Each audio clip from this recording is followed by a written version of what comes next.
Once upon a midnight dreary, while I pondered weak and weary over many a quaint and curious volume of forgotten lore, while I nodded, nearly napping, suddenly there came a tapping, as of someone gently rapping at my chamber door. "'Tis some visitor," There I muttered, "tapping at my chamber door. Only this, and nothing more." Distinctly I remember, it was in that bleak December, and each separate dying ember wrought its ghost upon the floor. Eagerly I wished the morrow, vainly I had sought to borrow from my books surcease of sorrow, sorrow for the lost Lenore, for the rare and radiant maiden whom the angels named Lenore, nameless here forevermore. And the silken, sad, uncertain rustling of each purple curtain thrilled me, filled me with fantastic terrors never felt before. So that now, to steal the beating of my heart, I stood repeating, "'Tis some visitor entreating entrance at my chamber door. Some late visitor entreating at my chamber door. This it is, and nothing more." Presently my soul grew stronger, hesitating then no longer. "Sir," said I, or "Madam, truly your forgiveness I implore. But the fact is, I was napping, and so gently you came a rapping, and so faintly you came a tapping, tapping at my chamber door, that I scarce was sure I heard you." Here I opened wide the door, darkness there, and nothing more.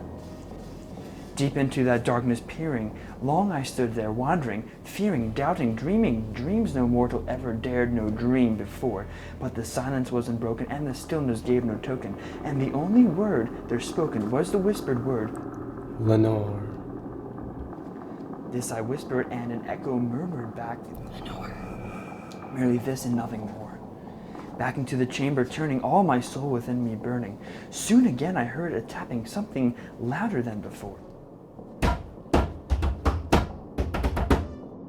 Surely there's something at my window.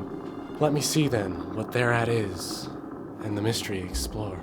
Let my heart be still a moment, and this mystery I explore. 'Tis the wind and nothing more. Open here I flung the shutter, when, with many a flirt and a flutter, in there stepped a stately raven of the saintly days of yore.